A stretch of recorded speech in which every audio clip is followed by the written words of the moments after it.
가려워서 연고를 발랐는데 아무 효과 없었습니다. 피부과를 갔더니 처방은 보습제였죠. 그런데 몇 주 뒤 병원에서 들은 말은 이랬습니다. 췌장암입니다. 이 가려움 단순한 피부 문제가 아니에요. 췌장암, 백혈병, 신장병이 보내는 마지막 경고일 수 있습니다. 몇 주째 같은 자리가 속에서부터 근질근질 하시나요? 밤마다 미치도록 가려우신가요? 혹시 지금 그 가려움이 생명을 살리려는 몸의 신호라면 어떠신가요? 오늘은 가려움 하나로 밝혀진 6가지 무서운 질병의 실체를 낱낱이 풀어드립니다. 등, 두피, 발바닥, 종아리, 허벅지 안쪽, 손끝.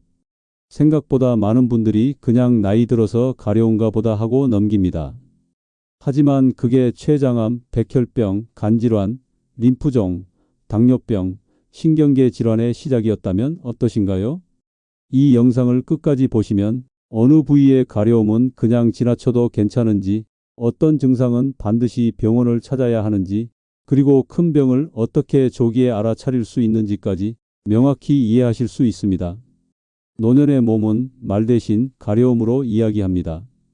그 작고 사소한 신호를 놓치지 마세요. 혹시 주변에도 비슷한 증상으로 고민 중이신 분이 계신가요? 그분을 살릴 수도 있는 이야기입니다. 영상을 시작하기 전에 구독과 좋아요 한번 꾹 눌러주세요. 여러분의 클릭이 더 많은 어르신들에게 건강의 기회를 전할 수 있습니다. 가려움이 암을 알릴 수 있다는 사실 믿기 힘드시죠? 그런데 바로 그 증상 하나로 생명을 건지게 된 분이 있습니다. 첫 번째 이야기를 시작하겠습니다. 그 끝은 상상도 못한 곳에서 밝혀졌습니다. 진료실 문이 열리자 79세 정수택 어르신이 무거운 걸음으로 들어오셨습니다. 경북 영천에서 농사짓고 사신다는 분이었죠. 어르신이 꺼낸 첫 마디는 이랬습니다. 선생님, 등이 미친 듯이 가렵습니다. 그런데 등에는 아무것도 없어요. 그게 다였습니다. 발진도 없었고 물린 자국도 없었고 작은 상처 하나 없었죠. 그저 본인이 말하길 등 가운데가 안에서부터 간지럽다고 하셨어요. 처음엔 저도 건조증이거나 침구 알레르기 정도로 생각했습니다. 어르신께선 매트리스도 바꿔보고 비누도 저자극으로 바꾸고 심지어 아들이 사준 고가의 샤워 필터까지 설치했다고 하셨습니다. 그런데도 가려움은 나아지지 않았다고 했죠. 무엇보다 이상했던 건 그 가려움이 꼭 밤에만 심해진다는 점이었습니다. 잠자리에 들기만 하면 미치도록 가려워서 벽에 등을 비비고 나무 막대기로 긁고 그러다 결국은 옷을 벗고 욕실에 들어가서 등에 물을 뿌렸다고 하셨어요. 등이 가려워서 병원을 찾은 게 처음이신가 물었더니 2달 전 동네 피부과도 다녀오셨다고 했습니다. 하지만 의사는 보습제만 주었고 가려움은 오히려 더 심해졌어요. 그러다 어느 날부터인가 입맛이 없어졌고 소화가 안 되고 아침마다 눈이 누렇게 보이기 시작하자 가족들이 급히 저를 찾아오신 거였습니다. 그날 저는 단순한 피부 증상이 아니라는 느낌이 들었어요. 피부는 멀쩡한데 안에서부터 가렵고 소화불량과 황달까지 동반된다면 의심해야 할 건 한 가지밖에 없었습니다. 저는 곧바로 복부 초음파 검사를 의뢰했고 담관이 막혀 있는 게 보였습니다. 그리고 CT 검사를 추가했을 때 췌장 머리 부분에 2.3cm의 종양이 확인됐습니다. 췌장암이었습니다. 그래도 다행히 아직 전이는 없었죠. 어르신은 등이 가려워서 병원 왔다가 설마 췌장암이 나올 줄은 꿈에도 몰랐다고 하셨습니다. 하지만 사실 췌장암은 그런 식으로 몸 밖에 신호를 보내는 경우가 적지 않습니다. 왜 그럴까요? 췌장은 뱃속 깊숙이 숨어 있어 초기에는 통증도 없고 덩어리도 만져지지 않습니다.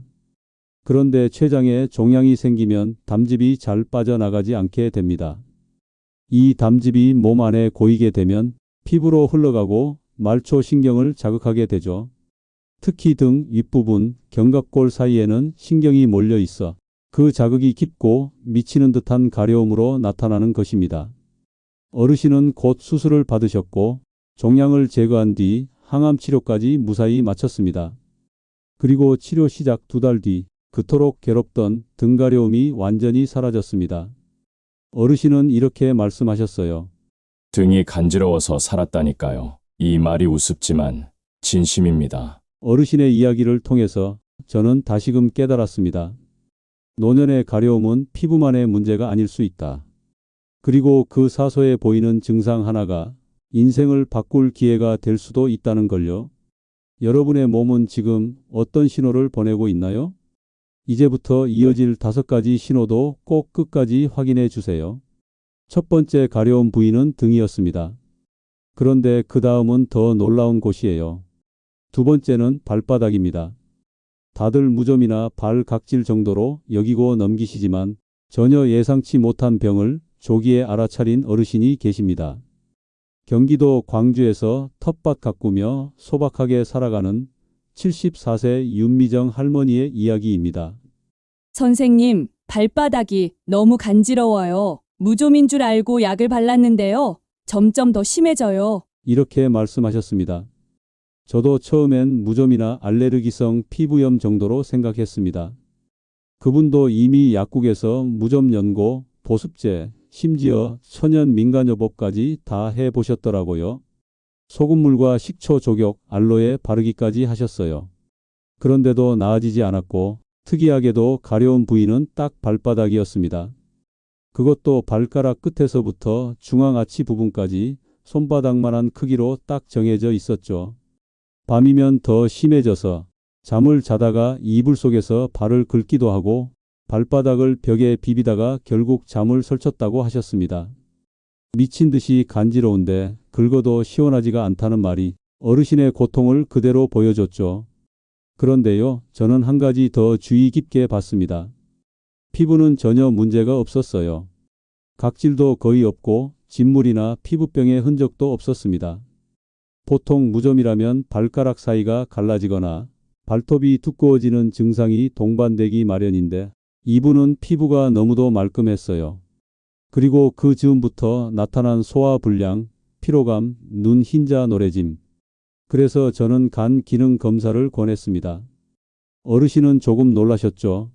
발바닥 간지러워서 왔는데 간을 본다고요? 하지만 피검사 결과 간 수치가 정상보다 훨씬 높게 나왔어요.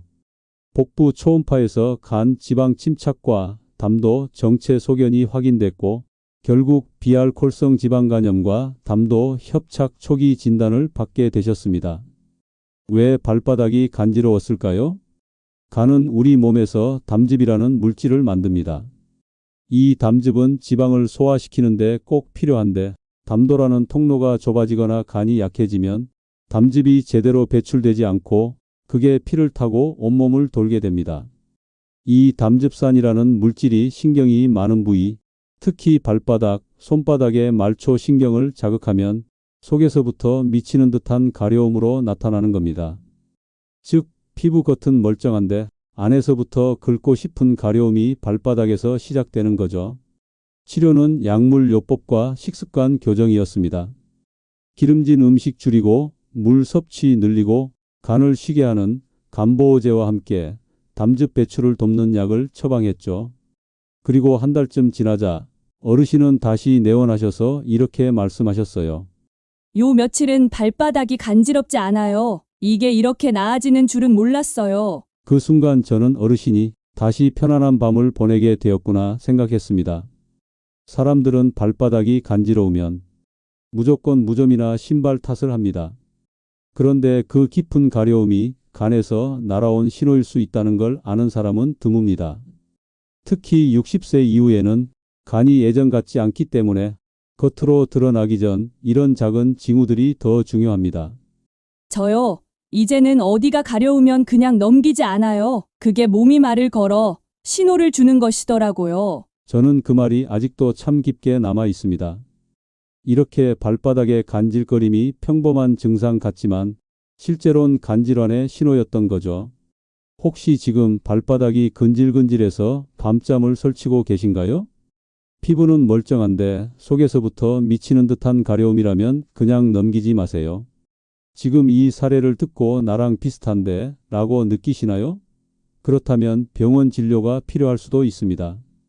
등과 발바닥, 그리고 다음은 세 번째로 머리카락 사이입니다. 머리가 간지럽다고 백혈병일 수 있다고요? 말도 안 된다고 생각하시죠? 머리카락 사이가 속에서부터 간지럽다고 하면 대부분은 샴푸 문제, 비듬 혹은 지루성 피부염이라고 생각하죠. 하지만 제가 만난 어르신의 경우 그 가려움이 뜻밖의 병을 알리는 신호였습니다. 인천에 사시는 69세 홍창기 어르신의 이야기입니다. 처음 진료실에 오셨을 때 이렇게 말씀하셨어요. 요즘 특별히 아픈 곳은 없는데 식욕이 떨어지고 기운이 없네요. 그런데 그 말 끝에 무심하게 이런 이야기를 덧붙이셨습니다. 참 선생님, 이상하게 머리가 계속 간지럽네요. 비듬도 안 보이는데요. 저는 그때도 큰 의미를 두지 않았습니다. 겨울이어서 공기가 건조하니까 그럴 수 있다고 생각했죠. 피부가 예민해지기 쉬운 계절이니까 샴푸를 바꿔보시라고만 했습니다. 그런데 2달 뒤 어르신이 다시 오셨습니다. 이번엔 어지럼증과 피로감, 잇몸 출혈까지 동반되어 있었죠. 제가 이상하다 느낀 건 따로 있었습니다. 진료 중에 머리를 계속 긁고 계셨다는 겁니다. 선생님, 진짜 미치겠어요. 그냥 가려운 게 아니라 머릿속에서부터 뭐가 기어다니는 느낌이에요. 긁어도 시원하지가 않아요. 그래서 저는 간단한 혈액 검사를 진행했죠. 그 결과를 보고 저는 진료실에서 잠시 말을 잇지 못했습니다. 백혈구 수치가 정상의 5배 이상, 그리고 혈소판은 급격히 감소되어 있었고 빈혈 수치도 이미 진행된 상태였습니다. 곧바로 혈액종양 내과로 의뢰했고 급성 골수성 백혈병 진단을 받게 되셨습니다. 그냥 좀 간지러워서 샴푸를 바꾸려 했을 뿐인데 백혈병이라니 믿기지 않습니다.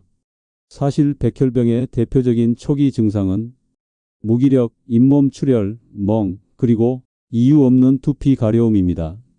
왜 두피일까요? 백혈병은 혈액세포에 문제가 생기는 병이기 때문에 면역 체계가 흔들리면 피부에 가장 먼저 영향을 미칩니다. 그 중에서도 혈관과 신경이 복잡하게 얽혀 있는 두피는 그 자극에 민감하게 반응하죠. 특히 이분처럼 피부는 멀쩡한데 속이 근질근질한 느낌이 드는 경우 단순한 피부 질환이 아니라 전신적인 혈액 질환을 의심해야 합니다. 치료는 빠르게 시작됐고 운 좋게도 조기 발견이라 완치 가능성도 높았습니다. 지금은 항암 치료 후 회복 중이시고 두피 가려움도 완전히 사라졌어요. 그리고 진료실에서 마지막으로 하신 말씀이 이랬습니다. 몸은 정말 신기하네요. 살려달라고 머리부터 그렇게 가려워진 거였나 봐요. 두피 가려움에서 백혈병을 진단한 그날 이후로 저는 가려움이라는 증상을 결코 가볍게 보지 않게 됐습니다.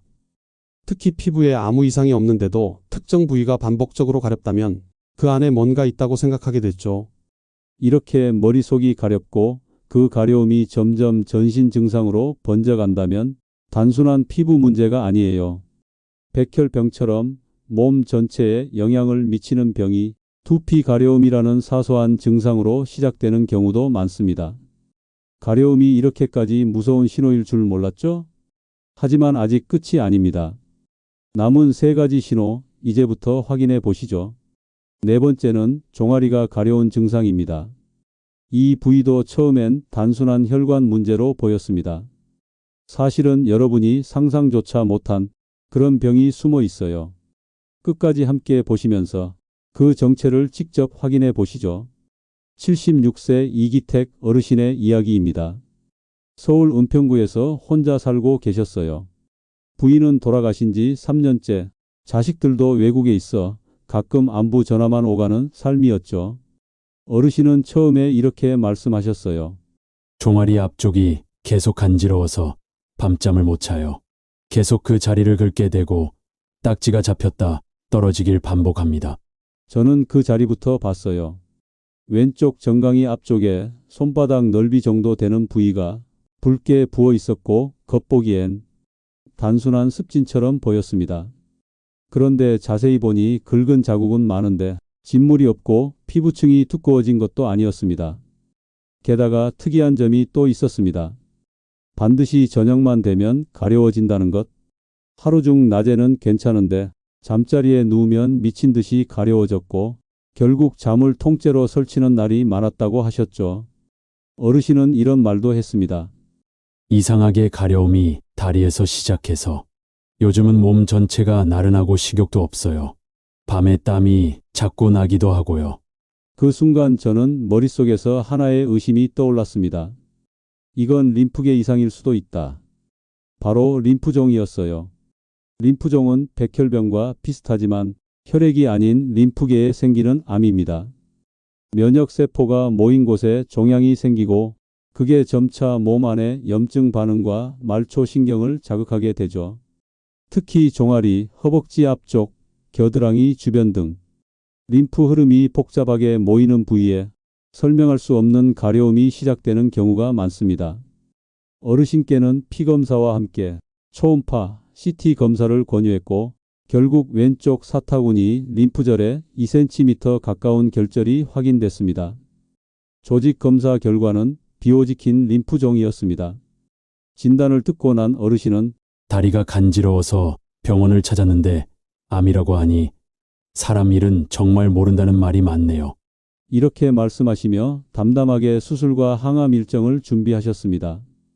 지금은 치료 후 경과 관찰 중이고 무엇보다 더 이상 그 미칠 듯한 가려움에 시달리지 않으십니다. 이 사례는 가려움과 체중 감소 그리고 식욕 저하와 밤에 땀이 나는 증상, 이 네 가지가 함께 오면 단순한 피부 문제가 아님을 반드시 기억하셔야 한다는 걸 잘 보여주는 사례였습니다. 혹시 지금 이 이야기를 들으면서 나도 요즘 종아리가 이유 없이 간지러운데 하셨던 분 계신가요? 절대 그냥 넘기지 마세요. 5번째는 허벅지 안쪽입니다. 앞에서 말씀드렸던 림프종처럼 몸 안쪽 장기 이상이 피부에 먼저 나타나는 경우가 있습니다. 그런데 이번엔 조금 민감한 부위에서 시작됐습니다. 허벅지 안쪽 속옷에 자주 닿는 그 부위가 묘하게 저리고 간질간질하고 심지어 벌레가 기어가는 듯한 느낌까지 드는 증상이었죠. 66세 송희숙 어르신의 사례입니다. 경기도 평택에서 생활하시는 분이었고 시골 작은 식당을 운영하신다고 했습니다. 선생님, 요즘 허벅지 안쪽이 계속 간질간질해요. 처음엔 그냥 땀띠인 줄 알았는데 자고 일어나면 너무 불쾌하고 옷이 닿는 것도 싫어요. 이 말이 시작이었습니다. 그분은 이미 땀띠 연고도 써보고 파우더도 발라보고 속옷도 바꿔봤다고 했습니다. 그런데도 나아지지 않았다고 했죠. 제가 그 부위를 살펴보니 붉은 발진도 없고 긁은 자국만 희미하게 남아 있었고 피부는 살짝 거칠어졌을 뿐이었습니다. 그런데 동시에 이런 말씀도 하셨습니다. 예전보다 물을 많이 마시는데도 입이 자꾸 마르고 요즘 화장실도 부쩍 자주 가요. 식당 일하면서 자꾸 어질어질해서 사탕을 입에 물고 있어요. 이건 명백한 신호였습니다. 말초 신경 이상과 잦은 소변 그리고 갈증과 저혈당 증상. 이 네 가지 증상에서 의심이 되는 질병이 있었죠. 저는 바로 혈당 검사를 진행했고 공복 혈당은 136, 당화 혈색소는 6.4였죠. 정상과 당뇨병 사이 공복 혈당 장애와 당뇨병 전 단계에 해당하는 수치였습니다. 당뇨는 혈당이 높아지면서 혈관을 타고 돌아다니는 당 성분이 말초 신경을 손상시키는 병이에요. 특히 허벅지 안쪽이나 겨드랑이, 사타구니 등 신경과 땀샘이 집중된 부위의 가려움과 감각 이상이 먼저 나타나기도 하죠. 어르신은 당뇨라는 말에 당황하셨지만 아직 완전히 당뇨로 넘어간 건 아니고 지금부터 관리하면 평생 약 없이 살 수도 있어요. 이렇게 설명드렸습니다. 생활습관 교정, 식단 관리, 혈당 기록지 작성까지. 한 달 뒤 다시 오셨을 때 혈당은 조금씩 안정됐고 무엇보다 허벅지 가려움이 요즘은 아예 없어졌어요. 어르신은 이런 말도 덧붙이셨습니다. 그때 그냥 땀띠려니 하고 넘겼으면 아마 지금쯤 본격적인 당뇨가 됐을지도 모르죠. 몸이 말하는 소리를 들으니 살겠더라고요. 이 사례를 보며 저는 다시 한번 느꼈습니다. 가려움은 피부가 아니라 장기에서부터 시작되는 경고음일 수 있다. 앞서 말씀드린 허벅지 안쪽의 가려움처럼 피부 겉은 멀쩡한데 속에서 간질간질한 느낌만 남는 경우는 생각보다 더 많은 질환과 연결되어 있습니다. 다행히 초기에 발견하고 잘 관리하셨지만 놓쳤다면 몇 달 사이에 완전한 당뇨로 넘어갈 수 있었던 상황이었습니다. 지금까지 나온 신호들 중 여러분께 해당되는 신체 부위가 있으셨나요? 혹시 지금 내 몸도 경고 신호를 보내고 있는 건 아닌지 꼭 확인해 보세요. 마지막 6번째로 가장 흔하면서도 많이 놓치는 부위 손목입니다. 피부과에도 가보고 연고도 써보셨지만 전혀 차도가 없었다고 하셨어요. 가려움의 원인은 생각지도 못한 전혀 다른 곳에 있었어요. 72세 손정식 어르신의 사례입니다. 경기도 파주에서 버스 정비사로 일하다 은퇴하신 분이었습니다. 선생님, 손목이 참 희한하게 간지러워요. 표시는 하나도 없는데 긁어도 시원하지 않아요. 딱 이 부분만요. 손바닥 크기만 한 부위를 가리키며 민망해 하시듯 말씀하셨죠. 저는 피부를 봤습니다. 뽀얗고 깨끗했지만 손톱 자국이 줄처럼 나 있었습니다. 아무래도 밤에 긁고 또 긁으셨던 모양이었죠. 혹시 최근 들어 몸이 더 잘 붓거나 피로감이 더 심하거나 소변에 거품이 낀다든가 그런 증상 없으셨어요? 제 질문에 어르신은 아, 맞아요. 요즘 발이 잘 붓고 아침에 일어나면 손가락 마디가 뻣뻣해요. 소변도 옛날 같지 않고 뭔가 묽은 거품 같은 게 있더라고요. 그 순간 저는 강한 의심을 갖고 신장 기능 검사와 소변 담백 검사를 진행했습니다. 결과는 예상보다 심각했어요. 정확한 병명은 만성 신장 질환 2단계로 고혈압성 신장 질환이었습니다. 신장이 아직 망가진 건 아니지만 이미 제 기능을 제대로 못하고 있다는 경고 단계입니다. 고혈압성 신장 질환은 쉽게 말해 혈압이 높은 상태가 오래 이어지면서 콩팥 속 실핏줄이 망가지고 소변으로 단백질이 새어 나오는 병이죠. 사실 신장은 말이 없는 장기라고 합니다. 아프다고 울지도 않고 자각 증상이 거의 없이 망가지기 때문에 몸이 보내는 사소한 신호에 주의를 기울이지 않으면 뒤늦게야 알게 되는 경우가 많습니다. 설마 손목 가려운 걸로 신장 이야기를 듣게 될 줄은 몰랐습니다. 말 그대로 내 몸이 미리 이야기해 준 거였네요. 어르신은 이렇게 말씀하셨죠. 그 후로는 염분 줄이고 혈압 관리 시작하고 정기적으로 신장 기능을 체크하며 생활 습관을 바꾸셨습니다. 지금은 손목 가려움도 완전히 사라졌고 신장 기능도 더 이상 나빠지지 않고 잘 유지되고 계십니다. 이분의 사례가 말해주는 건 명확합니다. 손목 피부가 간질간질한 느낌이 오래 간다면 그게 신장이 살려달라는 신호일 수 있다는 점입니다. 특히 어르신들은 고혈압이나 당뇨로 인해 신장 기능이 서서히 망가지는 경우가 많기 때문에 이런 피부 이상 증상은 결코 가볍게 넘기시면 안 됩니다. 지금까지 6가지 가려움 증상과 그 뒤에 숨어있던 병들을 살펴봤습니다. 등이 가려운 췌장암, 발바닥이 간질간질한 간질환, 두피가 미치도록 가려운 백혈병, 종아리가 저릿하게 가려운 림프종, 허벅지 안쪽 가려운 당뇨병, 손목이 간질간질한 신장질환. 아무리 봐도 피부는 멀쩡한데 속에서 간지럽다. 이게 반복된다면 그냥 연고 하나 바르고 넘기실 일이 아닙니다. 꼭 기억해 주세요. 혹시 지금 이 6가지 중에 당신에게 해당되는 증상이 있었나요? 그렇다면 오늘이 바로 여러분의 몸을 점검하는 날일 수 있습니다. 밤에만 유독 심해지는 가려움이 있고 입이 자주 마르거나 소변이 달라지고 이유 없이 피곤한 날이 계속되고 가려운 부위가 항상 같은 자리에서 오래도록 반복된다면 이건 단순한 피부 문제가 아니에요. 몸속 문제일 수 있습니다.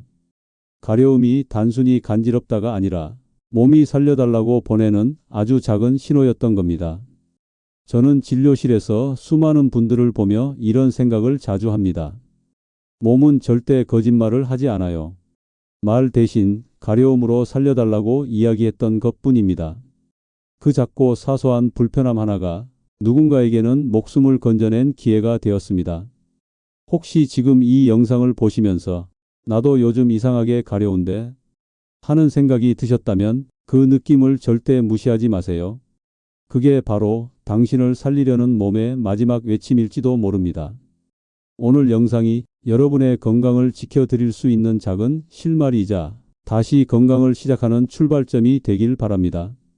지금 구독과 좋아요 한번 눌러주시면 앞으로도 놓치기 쉬운 건강의 이상 신호들 더 빠르고 정확하게 전해드리겠습니다. 여러분의 건강, 오늘 이 영상으로부터 다시 시작될 수 있습니다. 함께 지켜가요. 감사합니다.